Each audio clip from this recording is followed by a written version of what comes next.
नेताजी,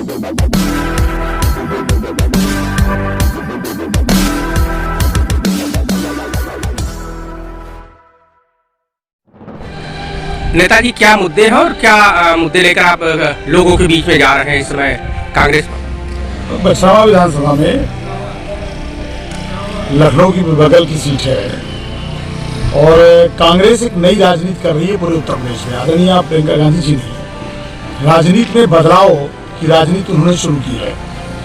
जो भी समाज में राजनीति में व्यवस्था परिवर्तन की लड़ाई लड़ रहे हैं, उन नौजवानों को, उन उम्मीदवारों को मौका देने का काम कर रहे हैं, क्योंकि उत्तर प्रदेश की राजनीति में वही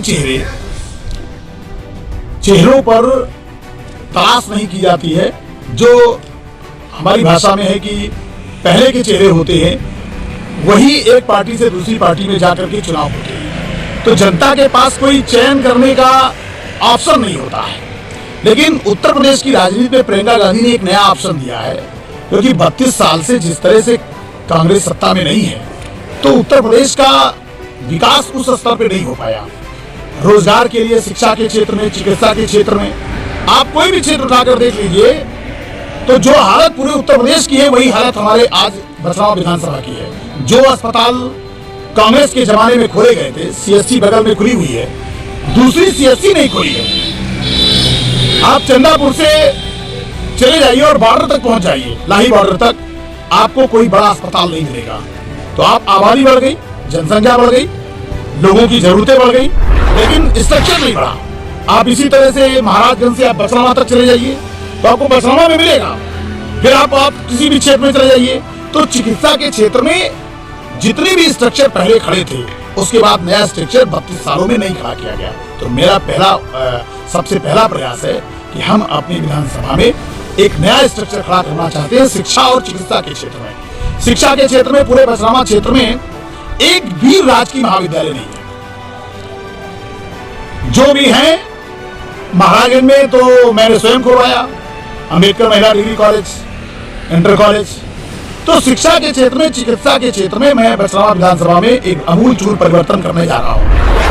तीसरी बात यह है कि हमारे क्षेत्र में जो सड़कें हैं, एक तो कोई नई सड़क नहीं बनती है, और जो सड़कें हैं वो इतनी जर्जर हैं कि उस पर से लोगों ने प्रयास भी नहीं किया कि इसकी ठीक से मरम्मत हो जाए।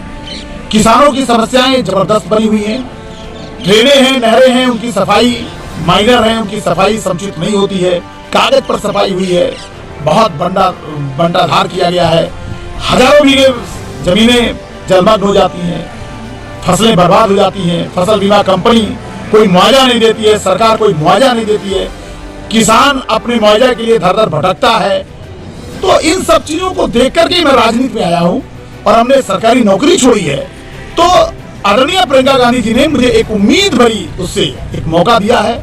तो मैं आप सबके चैनल के माध्यम से मैं निवेदन करता हूं कि आदरणीय प्रियंका गांधी जी ने बदलाव की राजनीति के लिए कांग्रेस का उम्मीदवार सुशील पासी को बनाया है, और हम बछरावा की जनता से अपील करना चाहते हैं कि बछरावा में एक नया राजनीति शुरू करने के लिए सुशील पासी को एक मौका दें। हम विश्वास दिलाना चाहते हैं, हर जाति हर मजहब का सम्मान करते हुए सबके लिए काम करना चाहते हैं, और अन्याय मैंने आज तक किसी के साथ नहीं किया है, किसी का अहित नहीं किया है। मैं एक न्यायप्रिय राजनीतिक व्यक्ति हूं, तो मैं आपको विश्वास दिलाना चाहता हूं कि सभी का सम्मान करूंगा, सबके लिए काम करूंगा और सबको आगे बढ़ने का काम करूंगा। ये बात से अगर जनता आपको वोट करती है, आपको विधायक अपना बनाती है, तो आप कैसे खड़े उतरेंगे? अरे भाई, विधायक जो होता है वो पहली बात तो व्यवस्थापिका, कार्यपालिका, न्यायपालिका ये अंग होते हैं, और ये अलग अलग अंग है। व्यवस्थापिका कार्यपालिका एक में हो जाती है, लेकिन विधायक को जो पावर्स दिए गए हैं वो जनता का वकील होता है। सरकार की नीतियों को लागू कराना, और अगर ईमानदार स्वच्छ छवि का व्यक्तित्व है तो अधिकारी भी उसका सम्मान करते हैं। मैं तो बगैर किसी पद के रहते हुए जनता की सेवा कर रहा हूँ।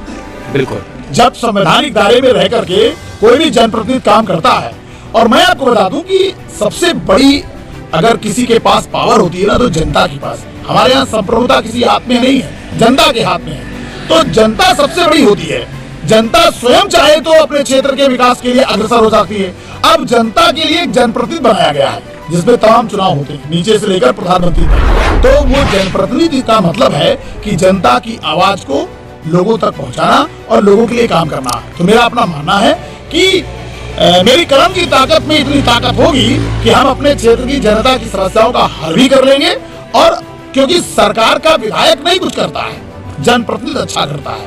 हम तो ये कहते हैं कि जनता भी जागरूक हो जाए। आपके उदाहरण है आपके सामने कि मऊ में सड़क हुआ, वहां जनता बैठी हुई थी, वहां कोई जनप्रतिनिधि नहीं बैठा था। बिल्कुल। लेकिन मतलब कहने का मतलब है कि जनता और जनप्रतिनिधि में इतनी ताकत होती है कि वो हर व्यवस्था को सही कर सकता है। विधायक जी, इस समय उत्तर प्रदेश के मुख्यमंत्री योगी आदित्यनाथ का एक बयान बड़ा तेजी से चल रहा है, जिसपे काफी राजनीति काफी गहमा गहमी है।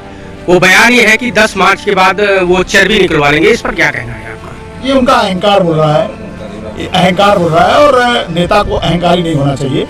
और बाबा को तो बिल्कुल नहीं होना चाहिए। बाबा संत हैं और ऐसे मठ में रहे हैं, और या तो फिर उनके अंदर संत की जो भावना है, आध्यात्मिक ध्यान तो उनको है ही है।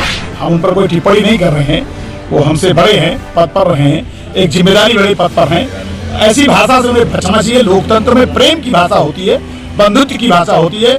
ये हिंदुस्तान हर जाति हर मजहब का है। इसीलिए प्रियंका गांधी जी ने कहा कि चर्बी और गर्मी की बात ना हो, अब भर्ती की बात हो। लाखों पद खाली पड़े हुए हैं। बाबा को चाहिए था, परीक्षा नहीं करा, बाबा करा था, परीक्षा आउट हो गई, पेपर आउट हो गए। चर्बी निकालना है तो उनकी निकालते, जिन लोगों ने किया। हालांकि मैं नहीं कहना चाहता क्योंकि वो सम्मानित पद पर हैं, लेकिन ये भाषा ठीक नहीं है। भर्ती की बात हो, बेरोजगारी की बात हो, गरीबी की बात हो, बंधुत्व की बात हो, भाईचारे की बात हो, वरना इस देश में कोई भी कितना भी बड़ा अहंकारी हो, जनता मौके पर आकर सबक सिखा देती है।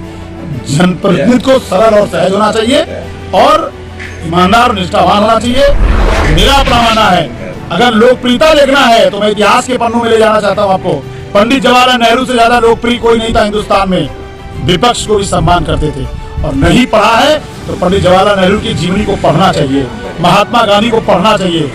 अंग्रेजों ने गोली नहीं मारी है, हिंदुस्तान के तो अहंकारी लोगों ने गोली मार दी है।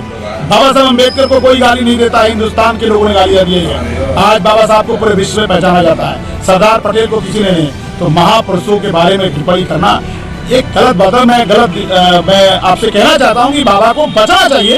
एक संत आदमी है, संत आदमी को अगर ऐसी भाषा बोल रहे हैं तो फिर उनके गुर्गे क्या बोलेंगे आप बताइए। जब एक मुख्यमंत्री पद पर ऐसा बोलेगा तो अधिकारी तो पता नहीं क्या कर देगा। फिर मैं आ गया और राजनीतिक बातों पे, इसी सरकार में न जाने कितने मार दिए गए। मनीष गुप्ता की हत्या कर दी गई, अरुण वाल्मीकि की हत्या कर दी गई, पीट पीट कर मार दिया गया। हम उस विषय को ना खरीदे तो ठीक रहेगा। भाजपा ने जो भी कुछ किया होगा जनता की अदालत में, अच्छा करेंगे तो जनता उसको मौका देगी, नहीं करेंगे तो जनता बदलाव चाहती है। ये मैं नहीं कह रहा हूँ, जिसने सरकार चलाई है। अगर जनता के हित में नहीं हो तो सरकार को जनता बदल देती है।